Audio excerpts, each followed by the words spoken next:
March 18th, Mike Tyson raised the Ruddock, dies. If he doesn't die, it doesn't count. If he's not dead, it doesn't count.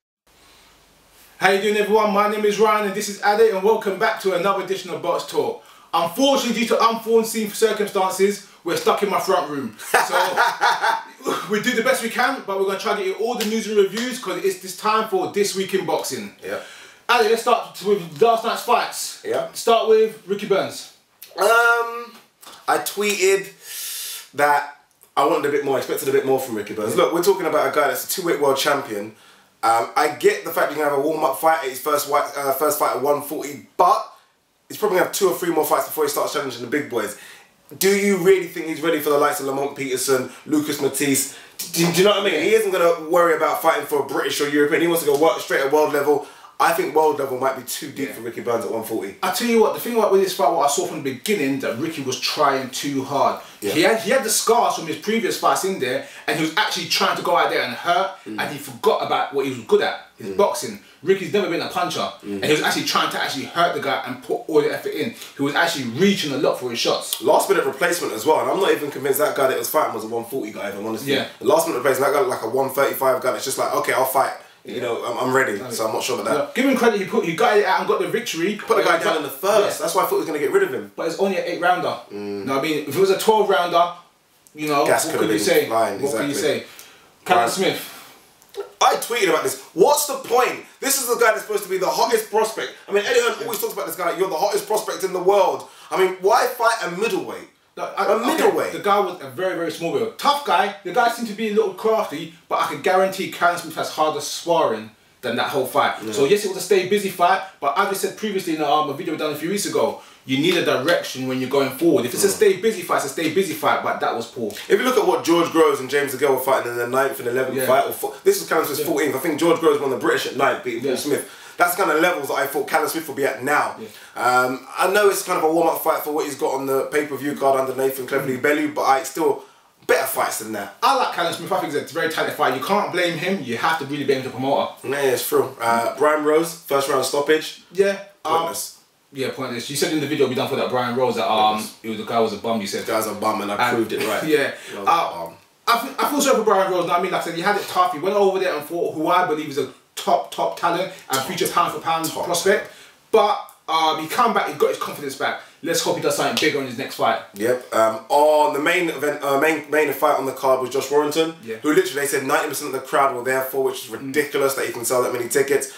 Won the European title. It's weird because he's on this like collision course with Lee Selby. Lee Selby vacated the European title. He's now won it. Lee Selby's going to fight for the IBF, a final eliminator. They're on a collision course. It's going to happen soon, hopefully next year. Good performance as well. Great performance. Put the guy down in the 4th. I'm not quite sure how good that guy is, but regardless, he got the job done. Didn't even look in. He's got gears. Yeah. He's got, like you talked about Lee Selby having gears, this kid's got gears, and I expect big things from him next year. In America, Gonzalez versus Arce. Arce stopped in the 11th round. Yeah. I think Roy Arce, unfortunately, is that he's gone up in weight so many times. He's getting stopped. He's getting older as well. I think he's actually too small for the weight classes nowadays. And I think it's time for him to call it a day. Yeah, look, don't worry, it's a good result for Gonzalez because it's a name, Arce, but I don't know if that's really the real Arce that I remember from years ago. Chad Dawson obviously coming back, lost in a split decision. Yeah, I forgot about that. Not quite sure what Chad Dawson does now. Doesn't seem to really like boxing. Likes getting paid, doesn't really like to box. Yeah. So I'm not quite sure where Chad Dawson goes. He's lucky, he's still a name. So he's going to get fights because he's a name, but with his talent and physical attributes, he could be a tremendous fighter, but he has no desire. Yeah, he should be. And this is even with Bernard Hopkins in it now. He should be the #1 light heavyweight in the world because of his attributes. He can punch, he can box, he's got size, got a jab, he's got everything apart from up here mentality. Hassan and Dam, sorry, Curtis Stevens. Unbelievable performance. Yeah, great performance. Dropped Stevens in the middle rounds. Yeah, I think round 8, put him down, which shocked everyone. I think shocked Stevens and he didn't come back from that. I read an interview with Stevenson on Ring News 24 and he said that he's getting back to boxing. No, I didn't see that at all. He's trying to load up. Yeah. He was waiting. Yeah, he's literally trying to load up on every single punch. Obviously, Ndam now fights the winner of Solomon versus Jermaine Taylor. I can see Ndam beating both of those, to be honest. So we might have a new IBF world titlist next year. Yeah, summer probably. Okay, let's get with the news. Woo! Okay, we got a lot of news. Let's start with Al Haymon and NBC. We all talk about Al Haymon and his so-called network TV plan. It was leaked this week by Kathy Duva, who's actually lost her contract with NBC, that Al Haymon's taken over. The reports that are coming out that Al Haymon has offered around 20 million for 24 days. Yeah, it's pretty much $1 million a day. Yeah, which is basically saying every 2 weeks you're gonna get a boxing match. Yeah. With his current stable, it's possible. And also he wanted to block out Showtime and HBO and eliminate the pay-per-view aspect of these shows. To me, I thought that's quite a good thing. But on Twitter, I wouldn't say negative, but not everyone was as positive as myself, are they? What do you think? Look, it seems like every time we do This Week in Boxing, we bring up an Al Haymon name. If it's someone he's signed, if it's what's he going to do, if it's a case of Richard Schaefer moving over there, we now kind of know what his plan was. Yeah. And this is the plan. Look, he's trying to say he's going to show boxing for free, pretty much, on TV. But I think, are we going to get... Look, he's got a number of marquee fighters. Is he trying to say we're going to show those for free, which I'm not sure about? Or are we going to get the setup fights and show those for free? Because he's signed so many people. So I don't think people are tweeting, oh, we might get Adrian Broner and Andre Berto for free. I don't think we're going to get those fighters. I think those fighters still are potentially pay-per-view fighters. I think we're going to get a lot of the setup fights, so to speak. And that's the problem. Are we going to get the marquee names or are we going to get the crap? I'm looking at old boxing from an old school perspective when boxing was on TV. Obviously we're English, we're not in America, but I'm talking about boxing was on ITV. Yeah, boxing was on BBC. I'm talking about when you actually had boxing on TV. And it grows the sport, it helps the sport, it gives casual audience, it gives old fans, brings them back to the sport, it grows new audience. The current boxing schedule limits their audience. I agree. So if you could get boxing back, and as with all sports, well, as in British sports, they seem to follow that American format, where if it goes good over there, it might go good over here. If you could bring it back, I don't see the damage. The only difference with that, and it's a very good point you made, look, boxing needs to be on terrestrial TV. That's where the stars were made. That's where we fell in love with the likes of Bellew, Eubank, Watson, that kind of trilogy. But the only good thing about those guys, those were the marquee names. Yeah. So we'll see in the marquee fights on the likes of ITV. We're not sure if Al Haymon's going to give us the marquee names. If he gives the marquee names, then whoa, who can complain? But I guess with Al Haymon, you just never know. On the flip coin of that, Kathy Duva losing her contract, where does she go? Because she's a good promoter in her own right, but she said she can't match the marketing power and money of the big dogs. She's going to have to do simply what Golden Boy and Top Rank are doing, which is join forces with someone. Yeah. They got the likes of Lou DiBella out there. Someone that she can join forces with. She obviously can't do it herself. She's still got a couple of marquee fighters. Obviously Kovalev we know about. But she's going to have to join forces with someone else and do it that way. Similar to, like I said, GB, Golden Boy and Top Rank. No one, and not even Golden Boy and Top Rank, can go at Al Haymon right now on their own. Literally, you have to join forces. And I think that's what she's going to do. Okay, back to the UK. Cleverly Bellew was announced this week. Everyone was really, really happy about it. It's a nice fight to go until they made the big blunder. Pay-per-view. A survey. Everyone's, okay, I have not met one person, casual, friends, social media, or any format that is impressed with this pay-per-view format. Except for the ticket sales that sold out overnight. What do you think? Yeah, look, I think the thing about those ticket sales, and it's good that you mentioned that, Eddie Hearn's probably going to say, look, it's such a popular fight, it's sold out in tickets. That fight was always going to sell out that arena. Maybe not that quick, but that fight was always going to sell out because it's a good card. It's a good free card. That's the thing. Look, these guys fought, what, 3-4 years ago? There was a world title on the line. They were unbeaten. They were hot prospects. And it was like, okay, let's see where they go. Even I was on that Nathan Cleverly bandwagon. You never was. I was on it thinking, this guy could go somewhere. That could have been a small type pay-per-view fight. It was free to air on Box Nation. These guys have now both got blown out. There is no world title on the line. I don't think either of men are a top 10 in the cruiserweight division yet. This is nowhere pay-per-view. Me personally, I still think there's a huge question mark over Cleverly's head as well. So I don't think it's pay-per-view worthy. The problem I have with this card though is that, not the problem, what I see what Eddie Hearn's doing, he's stacking the undercard with loads of names, but no one's been put with someone. There's no substance to any of the fights. Yeah, there's no substance to any of the fights.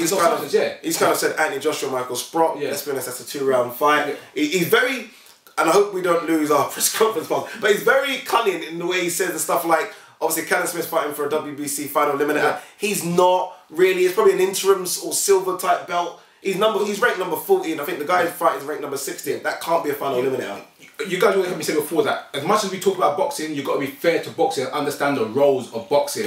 As a promoter, Eddie Hearn has to say these things to put himself in situations. He is a promoter, he has to sell his event to make money for himself, for his fighters, for his company, to generate the sport. So yes, you're selling something, but when you sell something to the extent whereas you're overcharging for the sale, that's what I think hurts the fans more. Yeah.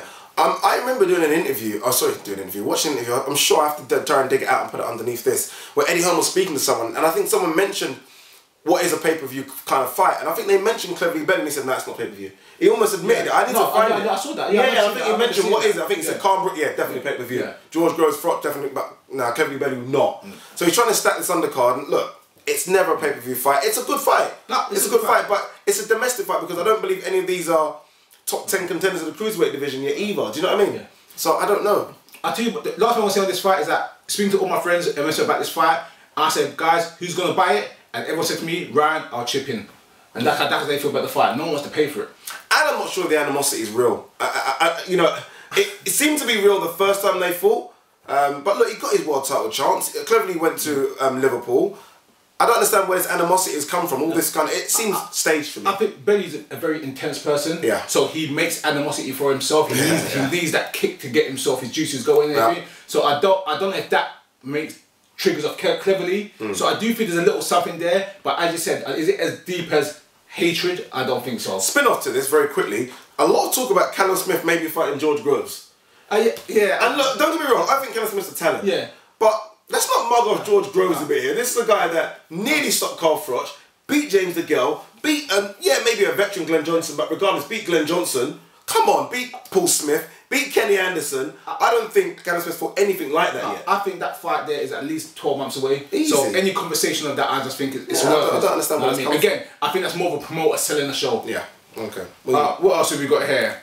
Finally, apparently signed now, Billy Joe Saunders and Chris Eubank. Okay, I didn't even know that. Well, yeah.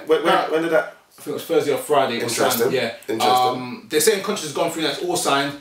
It's on for sure. See it when I believe it. Yeah. And Frank Warren actually said in his Sunday, in his column in the Sun on Saturday that it signed as well. Yeah, so Sun newspaper. That's what we've got to say with that right now.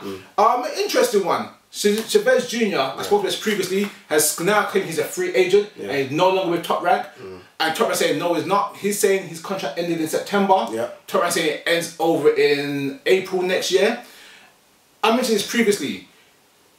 If your promoter won't give you a fight because you want some extension,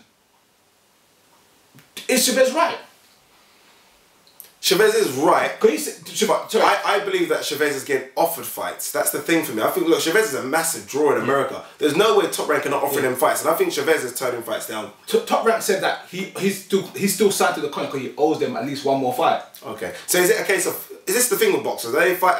Some boxers are scheduled to fight, scheduled to contracts where they have a number of fights, and some contracts are more like years. Yeah. I don't know what he's got. If he's got a case of a length contract, then no, he's alright. But if he's got a fight contract, then he has to fight. Top Rank said it's one more fight he has to go through, and I just feel that someone's being held hostage. Yeah. Someone's being held hostage. Either sign extension and fight, or if you don't care, you're just going to drag it out forever.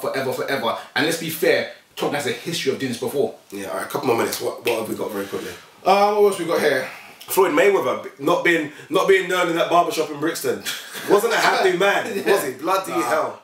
I saw that, I just laughed, I didn't think nothing of it totally at all. It was a joke. Yeah. You mentioned this last week, Wild Stivern still not signed. They said it was signed, now it's not signed. And now this story you mentioned last week about Al Haymon again, blocking the show. Yeah. And now the WBC have cancelled the purse bid and have not rescheduled it. So giving them a free bargaining power. I'm taking you out this. Al Haymon's power, that shows they can control the whole sanctioning body. 110%. Look, 110%.